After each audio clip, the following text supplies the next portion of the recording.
Good afternoon everyone.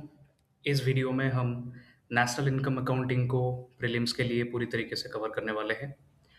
इसमें हम national income calculate करेंगे, जीडीपी और अलग-अलग टर्म्स के बारे में जानेंगे, मार्केट प्राइस और फैक्टर प्राइस और बेसिक प्राइस, इन सब चीज़ों के अंदर का जो डिस्टिंक्शन होता है वो हम पता लगाएंगे। और इंडिया में कैसे जीडीपी कैलकुलेट होता है, बजट्स और पॉलिसी क्वेश्चंस कैसे आ सकते हैं, इन सब चीज़ों को हम डिटेल में कवर करने वाले हैं। Let's start with concepts. ठीक है, फिर पहले टर्म्स जान लेते हैं, फिर हम कैलकुलेट करेंगे। पहला आता है GDP, gross domestic product, what it measures output produced with in Indian territories bye anyone. की डिस्टिंक्शन क्या है कि रेसिडेंसी बेस्ड है, not citizenship. A Japanese factory in India is also included, right? And देखो, वैसे देखा जाए तो जो जापानीज होंगे इंडिया में प्रोडक्शन कर रहे होंगे वो तो हमारे इंडिया के सिटीजन नहीं है, but since they are producing it in like inside the territory of India, so वो जो भी प्रोड्यूस करेंगे that will go into GDP. But यहाँ पे एक छोटा सा लाइक एक चीज आपको करना होगा।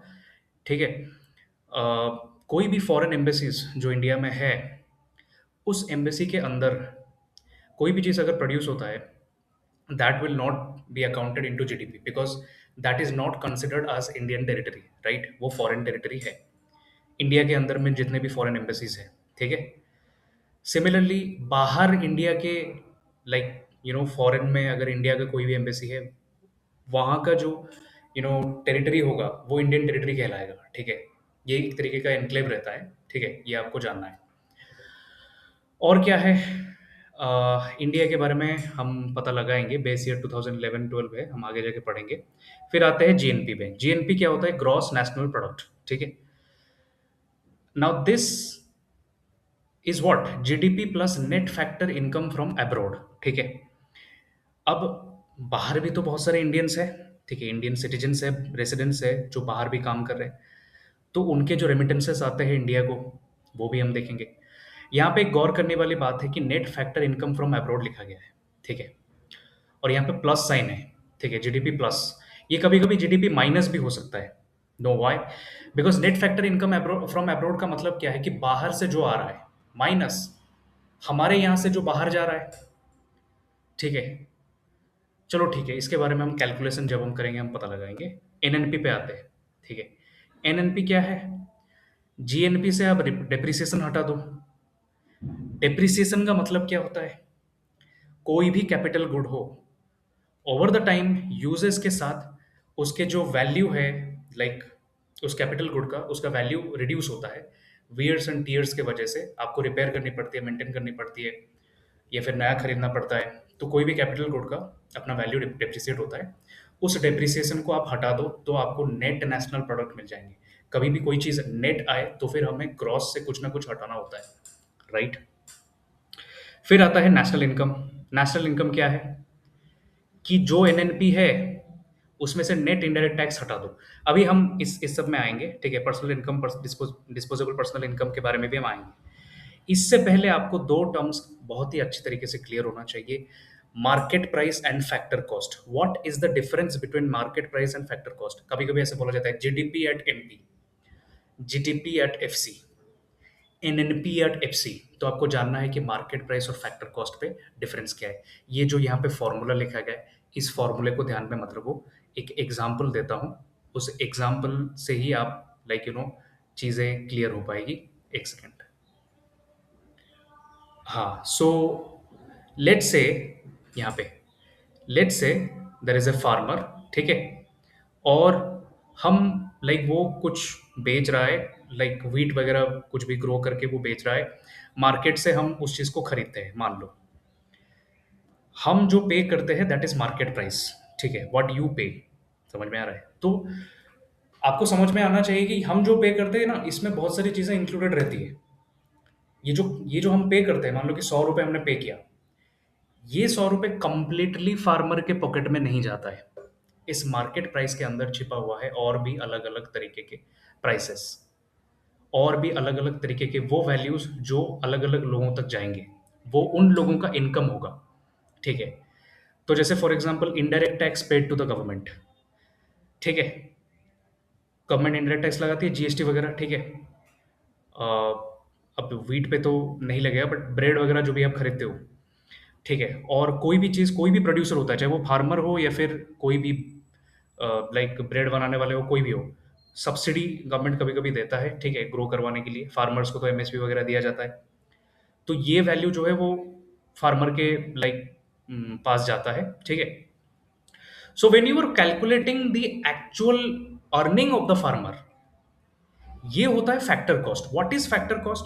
Factor cost is what factor of production actually earns. Farmer इकलौता फैक्टर ऑफ प्रोडक्शन नहीं होता है, ठीक है। फार्मर जिस लैंड पे काम कर रहा है, उस लैंड को ओन करने वाला फार्मर से उस लैंड का रेंट लेगा, ठीक है। और वी कैन से दैट कि अगर कोई बिजनेस कर रहा है तो फिर उस पर अगर कोई इन्वेस्ट कर रहा है, ठीक है, वो उसका प्रॉफिट लेगा, ठीक है। तो फैक्ट हम सारे चार फैक्टर्स ऑफ प्रोडक्शन होते हैं, उनके इनकम क्या क्या है, हम उस पर भी आएंगे। बट रिमेंबर, कोई भी फैक्टर ऑफ प्रोडक्शन हो, जैसे कि for example let's say farmer, अगर हमें उसकी अर्निंग कैलकुलेट करनी है, तो हमें मार्केट प्राइस से इनडायरेक्ट टैक्स को हटाना है, सब्सिडी को ऐड करना है, ठीक है। इनडायरेक्ट टैक्स को हटाना है, सब्सिडी को ऐड करना है। सब्सिडी उसके पास गया प्रोडक्शन के लिए, इनडायरेक्ट टैक्स गवर्नमेंट के पास गया, ठीक है। तो फार्मर का मिल गया। मार्केट प्राइस और फैक्टर कॉस्ट में अगर कोई डाउट है तो फिर आप कमेंट सेक्शन में मेरे को बता दीजिएगा, ठीक है, मैं दोबारा फिर से एक्सप्लेन कर लूंगा। Now that we know the market price and factor cost, we should actually calculate, ठीक है, जीडीपी। फॉर्मूलाज हमको एक बार देख लेना है। और ये जो चेन है ना, ये चेन एनसीईआरटी में है, आपको अलग अलग स्टैंडर्ड स्टैंडर्ड किताब में मिल जाएंगे। और ये चेन ऑफ सीक्वेंस आपको याद रहने हैं। जीडीपी एट मार्केट प्राइस से हम सीधा जाएंगे डिस्पोजेबल पर्सनल इनकम तक, ठीक है। हम इसके बीच में नेशनल इनकम भी कैलकुलेट करेंगे। जीडीपी एट मार्केट प्राइस, ठीक है, इससे अगर आप net factor income from abroad plus या माइनस उसको हटा दो, what will you get? You will get GNP at market price. अब आप पूछोगे कि GDP at market market price से फैक्टर कॉस्ट क्यों नहीं है? क्योंकि market price, GDP at market price calculate करना is much more easier. You just have to add the total values of final goods and services, ठीक है।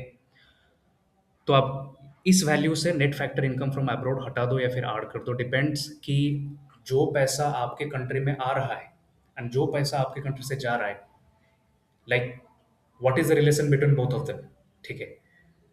If more is incoming and less is outgoing, that means net factor income from abroad is positive, तो वहां पे add होगा। If less is incoming more is outgoing, India is losing more, ठीक है, outward flow हो रहा है, तो फिर वहां पे नेगेटिव होगा, वो घटेगा, right. GNP at market price मिल गया।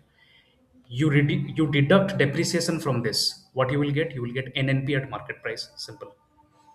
From this NNP at market price, net national product at market price, if you reduce net indirect tax, ठीक है, और ये नेट इनडायरेक्ट टैक्स क्या होता है? इनडायरेक्ट टैक्स माइनस सब्सिडी, ठीक है। और जब माइनस इस ब्रैकेट के अंदर आएगा तो minus indirect tax plus subsidy. अभी मैंने आपको बताया था कि मार्केट प्राइस को फैक्टर कॉस्ट में कन्वर्ट करने के लिए इनडायरेक्ट टैक्स को हटाओगे, सब्सिडी को ऐड करोगे। अब समझ में आया क्यों? बिकॉज ये माइनस नेट इनडायरेक्ट टैक्स है, नेट इनडायरेक्ट टैक्स है, इनडायरेक्ट टैक्स माइनस सब्सिडीज, वो ब्रैकेट के अंदर है, माइनस जब ब्रैकेट के अंदर जाएगा, minus indirect tax plus subsidy हो जाएगा। फिर आता है NNP at factor cost, that is equal to national income. I mean NNP at market price से जब आप नेट इनडायरेक्ट टैक्स हटा देते हो तो आपको मिलता है एनएनपी एट फैक्टर कॉस्ट, वही आपका नेशनल इनकम होता है। नेशनल इनकम, इनकम क्या, कितना किया किन्होंने? All the factors of production ने। और ये जो इनकम्स है ये अलग अलग तरीके के होते हैं। वेजेस हो सकते हैं जो लोग काम कर रहे हैं, रेंट हो सकता है, इंटरेस्ट हो सकता है, ठीक है। अगर आपको किसी ने लोन दिया है तो उसका भी, उसको रिटर्न में इंटरेस्ट मिलता होगा, प्रॉफिट हो सकता है, ठीक है। So these all things can be there. Investment पे इंटरेस्ट रेट मिलता है, ठीक है, रिटर्न मिलता है। अब ये हो गया national income, net national product at factor cost, वो नेशनल इनकम हो गया। Now this suggests what, this shows the income of the all the factors of production, ठीक है, inside a country। अब मेरे को इंडिविजुअल लेवल पे जाना है, मेरे को देखना है कि हाउस होल्ड में कितना इनकम लोगों के पास आ रहा है, ठीक है। तो व्हाट शैल आई डू, उसमें से मैं हटाऊंगा पहले तो अनडिस्ट्रीब्यूटेड प्रॉफिट्स, ठीक है। क्यों हटाऊंगा अनडिस्ट्रीब्यूटेड प्रॉफिट्स, बिकॉज ये प्रॉफिट कंपनी खुद अपने पास रख रहा है, डिस्ट्रीब्यूट नहीं कर रहा है, मैंने हटा दी। कॉर्पोरेट टैक्स हटा दी, ये तो सरकार के पास जा रहा है।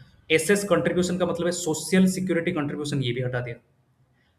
लेकिन I have added here transfer payment at the in the national income, ठीक है। क्यों, because transfer payment is payment done from any organisation body या फिर government to you. It is not your income, it's not your earning, but ये तो आपका पैसा है। फिर ट्रांसफर पेमेंट का एग्जांपल है जैसे पेंशन हो गया, स्कॉलरशिप हो गया, ठीक है, और कुछ कुछ भी है, ठीक है। तो वो हो गया, तो ये आपकी पर्सनल इनकम है, ठीक है। यानी कि नेशनल इनकम से जो टोटल फैक्टर ऑफ प्रोडक्शन जितना था उसमें से आपने कंपनी जो ले लिया उसको हटा दिया, गवर्नमेंट जो ले लिया उसको हटा दिया, सोशल सिक्योरिटी बेनिफिट के लिए पैसा जो गया वो हटा दिया, ट्रांसफर पेमेंट आपके पास आया, ठीक है। तो minus undistributed profit minus corporate tax minus SS contribution plus transfer payment, you will get personal income. Now खुश मत होना, ये पर्सनल इनकम लाइक इसमें से भी आप सारा पैसा खर्चा नहीं करोगे, आपके ऊपर डायरेक्ट टैक्स लग सकता है, ठीक है, पर्सनल डायरेक्ट टैक्स, तो उसको भी आप हटा दोगे। नाउ आपके पास है real take home concept, disposable personal income. This is the money that is in your hand, जो कि आप अपने किसी भी एक यूटिलिटी के लिए खर्चा कर सकते हो, राइट। ऑल राइट, इसमें दो और चीजें थे, ठीक है, थोड़ा सा देख लेते हैं। एक था रियल वर्सेस नॉमिनल जीडीपी। देखो नॉमिनल जीडीपी पे क्या होता है कि वो करंट प्राइस पे कैलकुलेट होता है। करंट प्राइस क्या है, लाइक मार्केट में प्रोडक्ट्स का, उससे आप नॉमिनल जीडीपी कैलकुलेट करते हो, ठीक है। रियल जीडीपी क्या होता है, और आप नॉमिनल जीडीपी में एक चीज याद रखना, क्योंकि वो करंट प्राइस पे कैलकुलेट होता है, तो करंट प्राइस अगर बढ़ता है तो नॉमिनल जीडीपी बढ़ता है, ठीक है। सो वी कैनॉट क्लियरली से कि मान लो हमको आज के जीडीपी को पिछले 5 साल के जीडीपी से कंपेयर करना है, वी कैन नॉट एक्चुअली से, ठीक है, नॉमिनल जीडीपी को देख के कि जीडीपी बढ़ाए या फिर घटाए, बिकॉज ऐसा भी तो हो सकता है कि जो आउटपुट है, जो प्रोडक्शन है, वो नहीं बढ़ा हो और बस उन प्रोडक्ट्स के प्राइसेस बढ़ गए हो, ठीक है। Now we come to another concept इस प्रॉब्लम को सुलझाने के लिए, रियल जीडीपी। आपको इन्फ्लेशन का जो इफेक्ट है उसको रिमूव करना पड़ेगा। उसके लिए आप क्या करोगे, किसी भी एक साल को बेस साल मानो, ठीक है, किसी भी एक साल को फ्रेम ऑफ रेफरेंस मानो, उस पे प्राइस फिक्स कर दो, ठीक है। तो गुड्स एंड प्रोडक्ट्स लाइक जब प्राइस फिक्स हो गया तो जितना कंट्री में ज्यादा प्रोडक्शन हुआ उसके हिसाब से जीडीपी चेंज हो, ठीक है। Now this is real GDP. हमारा बेस ईयर क्या है, 2011, right. GDP deflator is equals to nominal GDP by real GDP into 100, ठीक है। ये डिफ्लेटर क्या आपको देता है कि आपको बताता है कि यू नो कंजप्शन पैटर्न पे क्या चेंज हुआ है, प्राइसेस कहाँ पे चेंज हुआ है। तो आप बोलोगे कि जीडीपी डिफ्लेटर को भी इन्फ्लेशन पे लाइक यूज कर सकते हैं क्योंकि यहाँ पे नॉमिनल जीडीपी है, कंपेयर कर रहे हैं, but no, GDP deflator covers all goods and services. CPI on the other hand, consumer price index, cover fix basket of goods, ठीक है, that is relevant to the household. It is used by the monetary policy, RBI targets CPI inflation, ठीक है। This is done, हमने chain discuss कर ली, ठीक है। अब हम मेथड पे चलते हैं, ठीक है। 3 मेथड है, production output method, expenditure method and income method, ठीक है। नाउ ये सारे फॉर्मूलाज है, टर्मिनोलॉजीज है, एक बार आप चेक कर लो, ठीक है। But I will explain this using example. Example is the only way to study this topic, तभी आपका चीजें क्रिस्टल क्लियर होगा, ठीक है।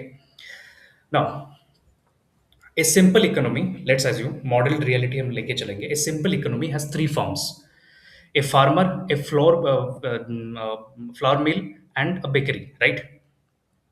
Each firm buys from the previous one, adds value, and sells on. ठीक है, all the 3 methods of measuring GDP must give the same number. ठीक है, जीडीपी आप कोई भी मेथड से कैलकुलेट कर लो, सेम नंबर आना चाहिए, तभी आप मानोगे कि आपका तरीका जो है वो सही है। अब मैं सिनेरियो सेट कर लेता हूँ। स्टेज 1 है, farmer is growing wheat without buying any input. ये एक मॉडल रियलिटी है। इन रियलिटी फार्मर को इनपुट चाहिए, फर्टिलाइजर्स वगैरह वो सब। मैं एज्यूम कर रहा हूँ कि कोई इनपुट नहीं है, व्हीट उसने ग्रो किया, ठीक है। And he sold that same wheat, ठीक है, गेहूं जो भी है, 300 रुपये में। एंड इन स्टेज टू, जो फ्लावर मिल है, वो उस गेहूं को लेके, व्हीट को लेके प्रोसेस करेगा फ्लावर को, and he will sell that at rupees 500। The bakery will purchase that at rupees 500, and उससे वो ब्रेड बनाएगा, फिर उसको 900 रुपये में बेचेगा, ठीक है। Now in each of this stage factors होते हैं, फैक्टर्स ऑफ प्रोडक्शन हर एक स्टेज में है, ठीक है। हर एक स्टेज में एम्प्लॉयज होंगे, हर एक स्टेज में किसी एक लैंड में वो चीज़ हो रहा होगा, हर एक स्टेज में किसी ने इन्वेस्ट किया होगा। तो वेजेस, रेंट, प्रॉफिट, ये सब चीज़ें हर एक स्टेज पे है, ठीक है। अब मेथड्स देख लेते हैं। पहले हम इनकम मेथड आते हैं, focus on method 3, income method, because ये इजियर है। इनकम मेथड में क्या है, डिफरेंट फैक्टर ऑफ प्रोडक्शन की इनकम क्या क्या है। वेजेस, हम वेजेस को ऐड कर लेंगे, 120 प्लस 100 प्लस 200, ठीक है, 480 हो गया। फिर रेंट को ऐड कर लो, 80 प्लस, इसमें तो कोई रेंट लिखा नहीं है वो, मिल में, बेकरी में 50 है, 0 + 50 130 हो गया। इंटरेस्ट रेट 40 है और किसी में नहीं है, सो 40। प्रॉफिट, प्रॉफिट तीनों में है, सो तीनों में ऐड होके 250 आ गया। Total GDP we are getting is 900। This is the GDP, ठीक है, that shows the income of the factors of production, right. Now we will calculate it using the value added method, ठीक है। Value added method में कैसे calculate होता है, सी, at the first stage, purchased the wheat at farmer produced the wheat at rupees 300 without buying any input. Output क्या है, 300 रुपये, input क्या है, 0। So what is the value added, 300 रुपये। Mill purchasing the wheat at rupees 300, selling it at 500, output minus input, it is 200, 500 minus 300, it is 200, right. फिर bakery 900 पे खरीद, like 900 उसका आउटपुट है, इनपुट है 500 रुपये से फ्लावर खरीदा था। हाँ, सो ब्रेड बनाने के लिए, so value is 400। When you are this section, are the value added, ठीक है, ये जो 300 plus 200 plus 400, the answer is 900, ठीक है। यहाँ पे एक चीज आप ऑब्जर्व करो, what is the final product in this entire industry, वो है ब्रेड। उसका वैल्यू कितना है, 900 rupees. Is it not same, ठीक है। जीडीपी के साथ क्या ये सेम नहीं है, यस इट इज, ठीक है। तो इसका मतलब है कि वैल्यू एडिशन मेथड पे आप ईच स्टेज पे वैल्यू एडिशन कैलकुलेट ना करके, इवन इफ आप हर एक इंडस्ट्री के फाइनल गुड्स एंड जो भी प्रोडक्शन हुए उसको अगर आप ऐड कर लोगे, you will also get the GDP, right. What is expenditure method, expenditure method का एक्चुअली डेटा वहां पे नहीं दिया गया था, ठीक है। एक्सपेंडिचर मेथड पे अलग अलग जो लोग होते हैं, ठीक है, वो लाइक अलग अलग चीज़ों में एक्सपेंडिचर कर सकते हैं इसी इंडस्ट्री को लेके। जैसे कि हाउस होल्ड ब्रेड खरीदेगा खाने के लिए, 700 रुपये दे दिया, ठीक है। बेकरी जो है वो ब्रेड बनाने के लिए ओवन में इन्वेस्ट करेगा 100 रुपये। गवर्नमेंट आर्मी को वो ब्रेड दे सकता है, ठीक है, 80 रुपीज़। नेट एक्सपोर्ट भी आप कर सकते हो, इंपोर्ट भी आप कर सकते हो, ब्रेड का एक्सपोर्ट भी कर सकते हो। तो नेट एक्सपोर्ट क्या हो गया, एक्सपोर्ट माइनस इम्पोर्ट, 40 माइनस 20 20। इसको भी अगर आप ऐड करोगे, यू विल गेट 900, ठीक है, ठीक है। So this is the equivalence that you are going to get, ठीक है। ये एक प्रिंसिपल है that production equal to expenditure equal to income होना चाहिए। ऑल द 3 मेथड्स पे आपका जीडीपी मैच होना चाहिए। We have discussed the different methods that can be use to calculate GDP, ठीक है। अब क्या करना है, मेथड कैलकुलेट हो गया, आप कैलकुलेट कर लो एक बार। ये एक चीज़ है, ठीक है। आपको मान लो कि like net factor income from abroad दिया है 5000, डेप्रिसिएशन 12000, इनडायरेक्ट टैक्स 20000, सब्सिडीज 8000, और बाकी ये सब चीज़ें जो है 15000, transfer payment received by the household 10000, personal direct tax 18000। You calculate इन सब चीज़ों से, you calculate GDP at NP. Although मैंने आंसर्स दिखा लिया था, but GDP at market price ये जो है 2 लाख का, वो आप कैलकुलेट करके, 2 लाख करोड़ का वो आप कैलकुलेट करके देख लीजिए, ठीक है। नेक्स्ट इंडियन कॉन्टेक्स्ट देख लेते हैं, ठीक है। इंडिया में जीडीपी मेजरमेंट कैसे होता है, इंडिया में GDP is compiled by NSO, national statistical office, under ministry of statistics and programme implementation. Current base year 2011-12 को लिया जाता है, शिफ्टेड फ्रॉम 2004-5 इन 2015। अभी इसको और आगे लाने की बात हो रही है, चर्चा में है अभी पार्लियामेंट में। India reports GDP at market price, it abandoned factor cost basis in 2015, ठीक है, रिवीजन हुआ था। तो अभी अगर आपको बोला जाएगा जीडीपी किस पे कैलकुलेट होता है, तो मार्केट प्राइस पे। India also uses gross value added at basic price. अब इसको हम समझते हैं, ठीक है। यहाँ पे लिखा गया है कि ये गोल्डन फॉर्मूला है, इस पे सवाल आ चुके हैं। Gross domestic product at market price equal to GVA, gross value added at basic price plus production tax minus product subsidy, sorry production tax मैंने बोल दिया था, plus product tax minus product subsidies, right. अब now you don't have to remember this formula like this, ठीक है। I will tell you what to do, ठीक है। पहले हम बेसिक प्राइस समझ लेते हैं, ठीक है, फिर आपको इजी होगा उस चीज़ को समझने के लिए। वन सेकेंड, मैं वहाँ पे जा रहा हूँ। हम्म सो लेट मी सी। हम आ गए हैं। सो this is a steel factory that produces steel, आप स्क्रीन पे देख पा रहे हो। And everything is here happening around its pricing, ठीक है। हर एक आइटम का आपका प्राइस लिखा गया है, वे फैक्टर ऑफ प्रोडक्शन कितना कमा रहे हो वो प्राइस लिखा गया है। अब आप देखो क्या क्या चीज़ें हैं। दो तरीके के टैक्सेस है, दो तरीके की सब्सिडी है। प्रोडक्शन पे टैक्स लगता है, प्रोडक्ट पे भी टैक्स लगता है। See, production is not product, product तो है प्रोडक्शन के बाद जो आपको मिला, लेकिन प्रोडक्शन पे भी टैक्स लगता है, ठीक है। For example property tax on factory building, जहाँ पे ये सब हो रहा है स्टील प्रोडक्शन, ठीक है, तो वो हो गया प्रोडक्शन पे टैक्स। फिर जो स्टील सोल्ड होगा उस पे जीएसटी भी लगेगा, this is product tax. Similarly production पे भी सब्सिडी लग सकता है। For example government will want कि स्टील प्रोडक्शन हो इंडिया में सबसे ज़्यादा, तो स्टील प्रोडक्शन करने के लिए इलेक्ट्रिसिटी की ज़रूरत है, ठीक है। तो इलेक्ट्रिसिटी पे गवर्नमेंट भी कैन प्रोवाइड सब्सिडी, तो ये हो गया प्रोडक्शन पे सब्सिडी। इनडायरेक्टली गवर्नमेंट प्रोडक्शन पे सब्सिडी दे रही है। फिर एक चीज़ हो गया कि डायरेक्ट स्टील पे भी, स्टील को अगर हमको एक्सपोर्ट करना है उस पे भी प्रोडक्ट सब्सिडी लग सकता है, ठीक है। तो ऐसे ऐसे होते हैं।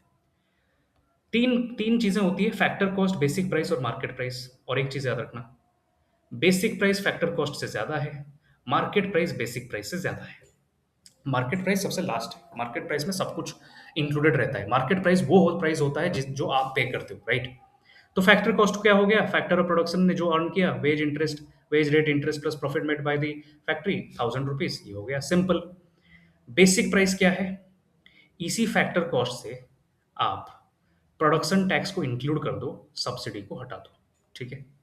प्रोडक्शन, ठीक है। बेसिक प्राइस, जब आप फैक्टर कॉस्ट से बेसिक प्राइस आते हो, प्रोडक्शन टैक्स को इंक्लूड करो, प्रोडक्शन सब्सिडीज को हटा दो। जैसे ही हम ऊपर बढ़ेंगे ना, जैसे कि बेसिक प्राइस फैक्टर कॉस्ट से ज्यादा है, मार्केट प्राइस बेसिक प्राइस से ज्यादा है, तो हम प्रोडक्शन टैक्स को मिलाते हैं, टैक्सेस को मिलाते हैं, सब्सिडी को घटाते हैं, ठीक है। तो ये आ गया। फिर मार्केट प्राइस को हमको जाना है, basic price plus production tax minus product subsidies, ठीक है। Now let me take you to that formula of GVA, ठीक है, फिर आपको पता चलेगा। हाँ, क्या लिखा है, GDP at MP equal to, GDP at MP का मतलब है कि हमको मार्केट प्राइस कैलकुलेट करना है, ठीक है। तो बेसिक प्राइस पे हम प्रोडक्शन टैक्स मिलाएंगे, प्रोडक्शन, सॉरी प्रोडक्शन में क्यों बोल रहा हूँ बार बार, प्रोडक्शन तो तब पे लगता है, तब लगता है ना जब फैक्टर कॉस्ट से हम बेसिक प्राइस आते हैं। जब बेसिक प्राइस से मार्केट प्राइस आएंगे तो प्रोडक्ट टैक्स लगेगा, प्रोडक्ट सब्सिडी हटेगा, ठीक है। तो जीवी eight basic price plus product tax minus product subsidy, ठीक है। ओके, अब आपका सवाल एक चीज आ सकता है कि इंडिया में जीवीए क्यों कैलकुलेट होता है, जीवीए एट बेसिक प्राइस, क्या जीडीपी से हम खुश नहीं थे? The answer is simple,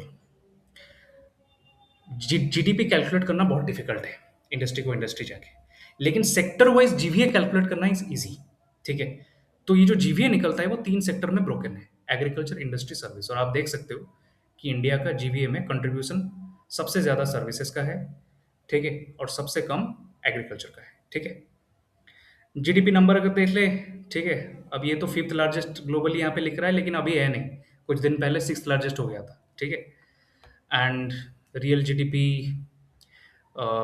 FY 25 का है एस्टिमेटेड 6.4%, ठीक है। एंड इंडिया ओवरटुक जापान यहाँ पे लिखा गया है, लेकिन यूके ओवरटुक इंडिया अभी रिसेंटली हुआ है, ठीक है। आप चेक कर सकते हो जाके। पीपीपी क्या होता है, पीपीपी हम यहाँ पे डिस्कस नहीं करेंगे, we will discuss exchange rate हम जब कर रहे होंगे शायद तब हम पीपीपी डिस्कस करेंगे। Purchasing power parity, it is another alternative way to compare the economies, right. India इसमें थर्ड पोजीशन में है, राइट।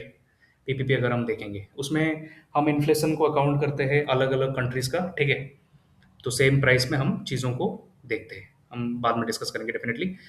पर कैपिटा इनकम बहुत नेसेसरी है क्योंकि ये वेलफेयर मेजर पे बहुत काम आता है, ठीक है।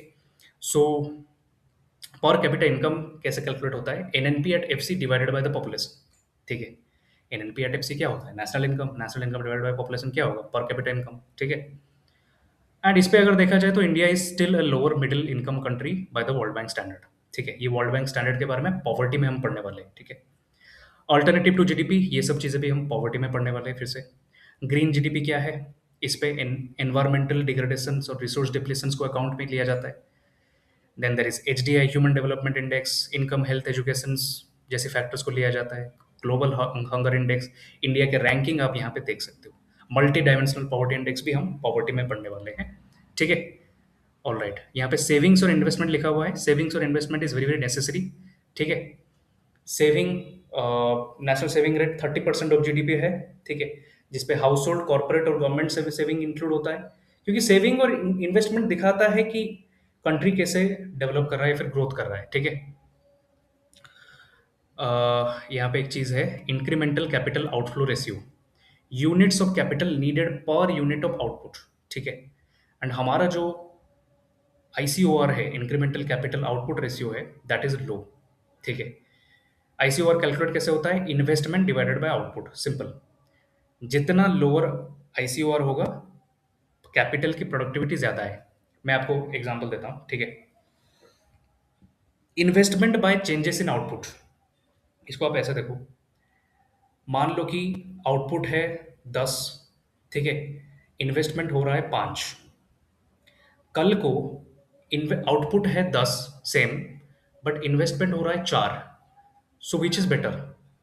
Definitely the second one, 4/10, right? Because same output के लिए आप कम इन्वेस्ट कर रहे हो, ठीक है। ये वही बात है, ठीक है। ग्रॉस फिक्स्ड कैपिटल फॉर्मेशन, ये भी बहुत नेसेसरी है, ठीक है। 30% ऑफ जीडीपी, ठीक है। It is also a key investment metric in the budget, कि आपका फिक्स्ड कैपिटल पे कितना इन्वेस्टमेंट हो रहा है, ठीक है। कमेंट सेक्शन में एक बार आप मुझे बताइए कितने तरीके के कैपिटल्स होते हैं, ठीक है। व्हाट इज फिक्स्ड कैपिटल, ठीक है। एंड ओके, इतना हो गया। ट्रैप्स देख लेते हैं। क्या जीडीपी और GNP which is higher? Actually तो वैसे तो जीएनपी हायर होना चाहिए क्योंकि रेमिटेंसेस रिसीव होते हैं, बट इंडिया में जीएनपी और जीडीपी ऑलमोस्ट सेम है। जो net factor income from abroad है, ये छोटा है, ठीक है, ज़्यादा बड़ा नहीं है। India now reports GDP at market price, not factor cost, that is also correct. Pension scholarship subsidies to household included in national income or not? No, it is not included in national income, but they are included in personal income, ठीक है। Does buying a used car add to GDP? The answer is no, ठीक है। Wait, हाँ, the answer is no. Used car को अगर आप खरीद रहे हैं तो फिर वो ऐड नहीं होगा क्योंकि वो कार ऑलरेडी बन चुका है एक बार। बट ब्रोकर का कमीशन, डीलर की फी, ये इंक्लूड होता है। इसका एक छोटा सा एग्जांपल देता हूँ। मान लो कि आपने घर बनाया, तो वो जीडीपी में इंक्लूड हो गया। लेकिन एक बार वो घर इंक्लूड हो गया है और वो बार बार सेल भी होगा, तो बार बार जब सेल हो रहा है ना, तो वो फिर से जीडीपी में डबल काउंटिंग नहीं हो रहा है। बट वो जो जब सेल हो रहा है, तो आपको ब्रोकर्स के कांटेक्ट चाहिए हो, आपको देखना है कि मेरे को घर चाहिए, आप बताइए कि कहाँ पे घर है, ठीक है। तो ब्रोकर जो इनकम अर्न करेगा, तो वो हो जाएगा क्या? जीडीपी। आई मीन वो जीडीपी नया इनकम है, ठीक है, वो जीडीपी पे इंक्लूड हो जाएगा। GDP deflator versus CPI, both in measures inflation, इसके लाइक डिफरेंस तो आपको पता ही है। अच्छा, एक चीज, if depreciation equal to investment, is net investment zero? The answer is yes. Net investment का मतलब क्या है? Gross investment minus depreciation. अगर ग्रॉस इन्वेस्टमेंट डेप्रिसिएशन के साथ समान है, तो ग्रॉस इन्वेस्टमेंट माइनस डेप्रिसिएशन क्या हो गया? जीरो। तो नेट इन्वेस्टमेंट जीरो हो गया। याद रखिए। अब अभी हमने ग्रॉस फिक्स्ड कैपिटल फॉर्मेशन के बारे में बात की थी, वो इसलिए क्योंकि ग्रॉस इन्वेस्टमेंट अगर डेप्रिसिएशन से ज्यादा है, तो economy is actually growing it's capital stock, ठीक है। ये एक हेल्दी इकोनॉमी है, आप बोल सकते हो, ठीक है। This is all about national income accounting, जो कि लाइक प्रीलिम्स के लिए ठीक है, ठीक है, जितना भी चाहिए मैंने कर दिया है। जब हम मेंस के सीरीज शुरू करेंगे, तो तब हम और भी डिटेल में कवर करेंगे मेंस के लाइक क्वेश्चंस एंड आंसर्स को नज़र पे रखते हुए, ठीक है। इसके बाद हम और भी अच्छे अच्छे टॉपिक्स पे जाएंगे, जैसे कि हो गया आपका मॉनेटरी पॉलिसी हो गया, फिस्कल पॉलिसी हो गया, एक्सचेंज रेट हो गया। We are going to complete the economic section and the politics section भी मेरा चल रहा है, आप वो भी एक बार चेक कीजिएगा। Within 1 month we will complete the entire target for prelims. ठीक है? अगर आपको वीडियो पसंद आया हो तो फिर एक बार लाइक कर दीजिएगा। ठीक है? और कमेंट सेक्शन में ज़रूर बताइएगा कैपिटल्स कितने तरीके के होते हैं और फिक्स कैपिटल क्या होता है, उसके examples. Thank you so much for watching. Have a nice day.